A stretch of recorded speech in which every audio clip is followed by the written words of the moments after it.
de las dedicatorias siempre es complicado, ¿eh? No sé si has tenido que firmar muchos de los libros que escribiste. Sí, pero a veces acabas poniendo algo muy similar y tratar de cambiar un poco. Un poco también relacionándolo con lo que hemos visto en el documental y unas cosas que yo pienso.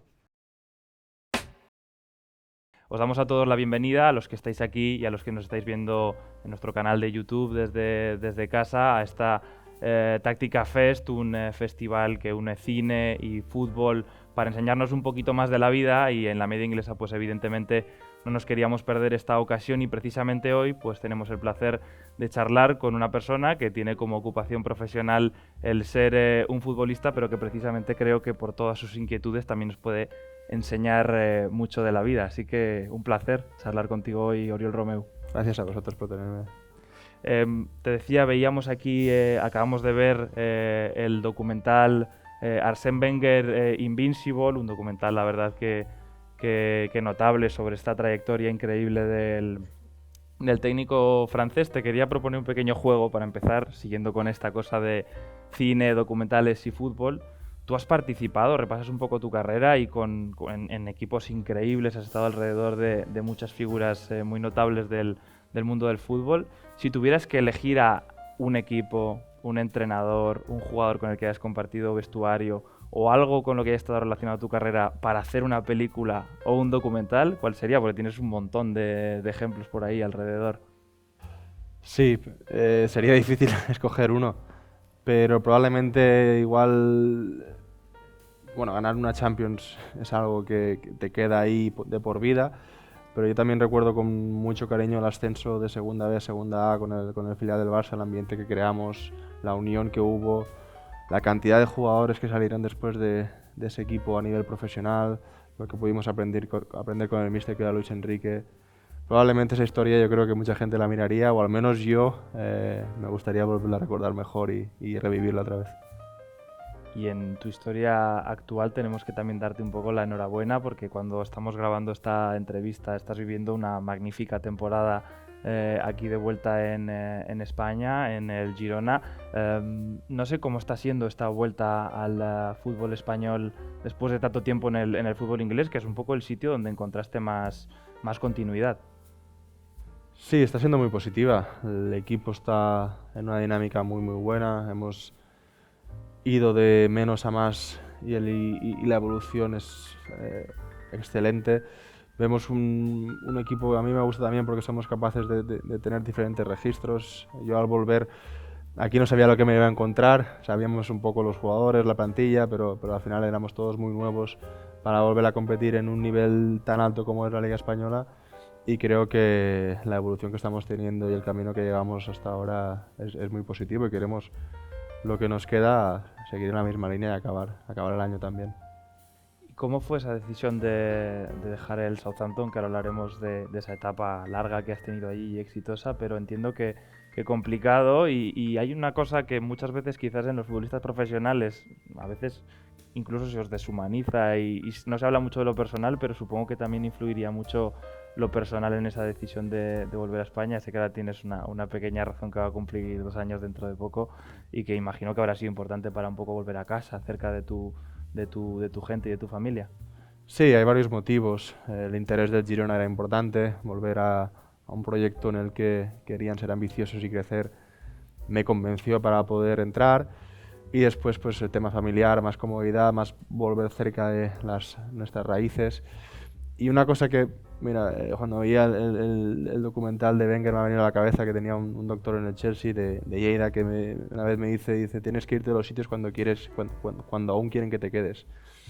Y yo en el Southampton pensaba, si me voy cuando ya quieren que me vaya, el recuerdo que dejas a veces no es tan positivo. Y el saber despedirte, el saber decir basta, es muy importante en la etapa de un jugador.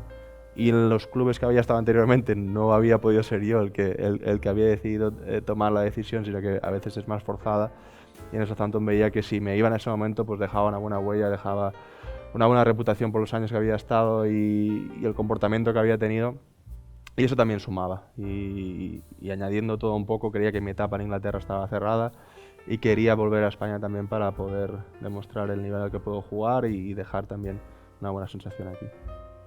Y ¿Por qué crees, un poco viéndolo a posteriori, se ve en el libro y se ve un poco en las entrevistas que concedes, que es una persona que también reflexiona mucho sobre tu carrera, haces mucho análisis en el día a día, te preparas mucho? ¿Por qué crees que finalmente encontraste un poco tu sitio en Inglaterra y concretamente en el Southampton? Pues será un cúmulo de circunstancias. El hecho también, antes de llegar a Southampton, había estado años cedido, viajando, intentando en Alemania, en el Valencia, en el Chelsea, intentando adaptarme, pero no había tenido la continuidad de poder jugar igual 25 o 30 partidos por temporada. Al llegar a Southampton puedo tener ese ritmo, las lesiones me respetan porque antes de llegar ahí pues había tenido también algún percance poco bueno, y allí me puedo sentar, puedo estar cómodo, puedo sentirme como en casa. Encima, cuando tú ya empiezas a crear relación, a entender un poco la ciudad, la gente, los trabajadores del club, lo ves como parte de ti y lo vives con mucha más intensidad, y eso yo creo que me ayudó a poderme sentar y a poderme recuperar una versión buena de mí para jugar bien al fútbol y poder sacar ese nivel. ¿Era una cosa que querías, el jugar en Inglaterra cuando tú eras pequeño, jugabas en Uldecona, o que te imaginabas siquiera? Bueno, yo me acuerdo de ver los goles de las jornadas, creo que era fútbol internacional, que daban por la tele, y veía unos golazos en Inglaterra que pensaba, y no solo el gol, sino el aura que se respiraba en el estadio, cómo lo celebraban, la intensidad que se veía en los partidos, y siempre me atraía mucho. Después tú no sabes realmente hasta dónde te va a llegar el fútbol y si realmente vas a tener la oportunidad de poder vivir de ello, y más a un nivel de la liga inglesa, ¿no? Pero para mí poder disfrutar de la inglesa 7 años en el Southampton y 2 en el Chelsea fue un sueño hecho realidad. El poder ver el ambiente de los campos, el poder ir a competir contra los jugadores que había, fue ni en mis mejores sueños. Y siempre se te ha dicho mucho esto de que el fútbol inglés encajaba mejor para ti. ¿También lo crees tú? O... Puede ser, puede ser. También es verdad que cuando llego a fútbol inglés tengo que cambiar un poco la manera de jugar, porque en el filial del Barça y donde yo había estado pasaba mucho el balón por el medio. Yo era probablemente el más destructor, pero siempre tenía que jugadores muy creativos por delante, y también tenías que tener un poco también esa técnica para gestionar bien el balón. Y en Inglaterra era todo más balones por el aire, duelos aéreos, segundas jugadas. Los jugadores y los entrenadores trabajaban mucho más eso, y ahí tuve que adaptarme. Cuando fui a Alemania, más de lo mismo. Entonces, tienes que ir cambiando un poco y adaptándote a lo que te vas encontrando, pero yo creo que el fútbol inglés sí que me iba bien, y mis características físicas probablemente me ayudaron para poderme adaptar lo más rápido posible. Vamos a, sin dejar el fútbol, por supuesto, movernos al terreno de los libros, porque sé que es una cosa que a ti te apasiona especialmente, eres un ávido lector. Todo el mundo que te conoce, con el que un poco he hablado, me dice tema libros, y también esta cosa de la filosofía estoica, que antes de un poco entrar ahí, si le puedes explicar a la gente, que si ya se nos ha olvidado del instituto un poco... Yo tampoco soy un experto, pero sí pero que... es una cosa que te apasiona, ¿no? Bueno, cuando los empecé a leer y a escuchar, como que conectas con muchas de las ideas que ellos tenían y te sientes muy identificado, y cuando más indagas pues vas aprendiendo más cosas y te sirve para el día a día. Al final es una filosofía de hace muchísimos años. Tenemos grandes estoicos que dejaron, bueno, frases y libros muy buenos, Epicteto, Marco Aurelio, Séneca, hay muchísimos. Y después ahora tenemos la suerte también de que hay escritores que te juntan todo en un libro, como bueno, está el de Invicto de Marcos Vázquez, que te lo pone muy fácil. Después Ryan Holiday, que es más de... los ha escrito en inglés, seguro que hay muchos traducidos. Y también lo pone de una manera muy digestible, muy fácil de empaparlo y de entenderlo. A veces si te ves sus manuscritos reales, pues hay muchas ideas o muchas maneras de explicar lo que ellos lo hacían que no está tan acorde con nuestro día a día de hoy. Pero sí que es una manera de pensar muy, muy básica. Te hablan de la familia, te hablan de cómo gestionar a veces incluso temas económicos, las relaciones, la comida, los deseos. y yo creo que tienen muchas lecciones para la sociedad actual, y muchos problemas probablemente se solucionarían si les escucháramos más. Y esta inquietud te nace un poco vinculada de ser mejor como futbolista, pues una cosa que en lo que escribes y en lo que dices se ve mucho, que trabajas mucho. Esas lecturas que tú haces y esa inspiración que encuentras ahí, ¿es un poco por trabajar, por ser mejor, o inquietud personal, mezcla un poco de las dos? Es muy probable que sí. Es muy probable que una cosa lleve a la otra, y el hecho de querer siempre buscar una mejor versión de ti mismo te haga indagar y buscar nuevos temas, la curiosidad de aprender. Ahora el tema de la nutrición, el tema del ejercicio, cuando mayor te haces, más importancia le das, el descanso.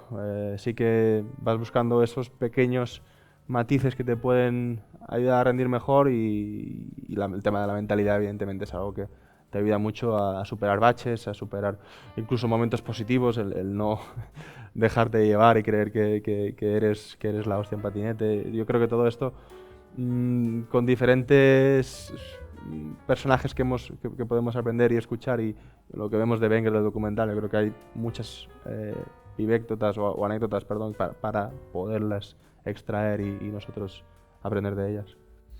Y ¿cuándo decides y un poco por qué esta cosa de pasar de leer libros a lanzarte y decir, oye, voy a escribir uno, me apetece también? Es más un reto personal de decir, creo que fue después de la pandemia, y dices, bueno, había leído mucho y a veces veía cosas que pensaba, esto también me ha pasado a mí algo similar, igual con una de mis experiencias podría explicar de la misma manera o con mis propias letras. Y ya fue más un reto personal que otra cosa, de decir, vamos a intentar durante los próximos 6, 7, 8 meses ir recopilando información y a ver si me da para sacar un libro. Al final sí que había suficientes textos y fue suficiente, y yo creo que se pudo plasmar lo que puede vivir un jugador desde dentro, pero sí un poco en el día a día, para gestionar temas de lesiones, temas de victorias, derrotas, críticas, todo lo que tiene que lidiar un futbolista profesional. Decías ahora, mencionabas críticas. Una cosa que, por ejemplo, en tu caso como futbolista profesional llama la atención es que estás muy inactivo o prácticamente inexistente en redes sociales, que es una decisión que tomaste hace tiempo y que cada vez, por diferentes motivos quizás en cada jugador, pero se ve más. Vemos casos como por ejemplo Mason Mount, creo que hace poco tomó la decisión también, muchas veces relacionado con las críticas que se reciben. ¿Tú cómo fue ese proceso para ti? Bueno, el otro día también veía a Tuchel decir que a él no le gustaba escuchar opiniones externas, ni positivas ni negativas, ¿no? Por no influenciar un poco el quien tú eres, porque a veces tenemos una opinión de nosotros mismos que con un comentario externo nos puede variar. Y si estamos constantemente leyendo, escuchando, valorando lo que se opina de nosotros, te puede distorsionar un poco de esa realidad. Y creo que tenía mucha verdad en lo que decía, y yo me acuerdo cuando estaba en Inglaterra que veías muchos jugadores que estaban constantemente mirando comentarios, mirando información, estadísticas, que al final dejas de analizar o de pensar lo que tú sientes y empiezas a creerte lo que te están diciendo los demás. Y es un poco peligroso y hay que saber gestionarlo, y más con edades un poco más jóvenes. Y creo que por eso yo decía, bueno, no sé si a alguien le servirá o no, pero a mí ahora mismo las redes sociales no es que me aporte ni me quite nada, prefiero estar desconectado y decidí alejarme un poco, y la verdad es que estoy mejor conmigo. Pero al final también es una decisión que entiendo que igual puede ser complicada para un futbolista hoy en día, porque es importante también para tu carrera profesional, la exposición, incluso te pueden surgir patrocinios o opciones económicas por esa vía. Bueno, sí, es un jugador que genera mucho, sí, pero no es que la decisión ya fue tomada sabiendo que no soy un perfil que vas a recibir, o cualquier sponsor dice, no, es que quiero, porque tienes tantos seguidores, quiero. No era el caso. Evidentemente que habrá jugadores, pues que a veces también ves jugadores que están activos ahí, pero realmente no muestran, bueno, no sé, cada uno tendrá su manera de hacerlo, pero estar por estar tampoco era mi idea, y no, para lo que me aportaba prefería no hacerlo. Y También te quería preguntar ya para ir acabando, porque ahora estamos después de una proyección y tenemos otra, porque en Táctica Fest no paran las proyecciones. Te quería preguntar un poco, hay una cosa que me llama mucho la atención de por qué escribes el libro, que dices algo así como que también te sirve para explicar a la gente que te rodea un poco mejor, transmitir el día a día. Me llama mucho la atención, tan desconectados está la gente que está a tu alrededor un poco del mundo en el que vives, que sentías esa necesidad. Bueno, a veces también, y me he sentido un poco reflejado con lo de Wenger, que decía que era una persona muy introspectiva, en el sentido de que le gustaba ir a pasear y dejar un poco pasar sus pensamientos o sus ideas, y probablemente en ese sentido, bueno, dices, cuando tú te pones delante de un papel con un boli y empiezas a escribir, sacas muchas conclusiones y dices muchas cosas que igual en una conversación no te saldrían. Y el día a día lo sabrá mi mujer y igual mis amigos más cercanos, pero probablemente habrá algún familiar cercano que no sea consciente de que analizas un partido, o de que te planteas un objetivo en concreto para este mes, o que una lesión te puede realmente poner la temporada patas arriba. Y en ese sentido sí que creo que puedes dar una visión a veces a gente externa, pero también a gente que cree que conoce mucho de ti, pero dice, ostras, pues sí que realmente hay mucha más información ahí, ¿no? Genial, pues Oriol, ha sido breve, pero ha sido, insisto, un placer estar aquí charlando contigo. Como prometíamos, vamos a acabar con la dedicatoria que nos haya dejado en este libro del que hemos hablado un poco. Dice, para mis amigos de la media inglesa, el fútbol no tiene memoria. Así que, bueno, esperemos que esta entrevista pues algunos sí la recuerde con un poquito más de memoria. Insisto, gracias por tu tiempo, gracias a todos los que habéis estado aquí, a los que nos habéis visto desde vuestras casas, y sobre todo a Táctica Fest por hacerlo posible y por enseñarnos un poquito más de la vida a través del cine y del fútbol. Nos vemos el año que viene.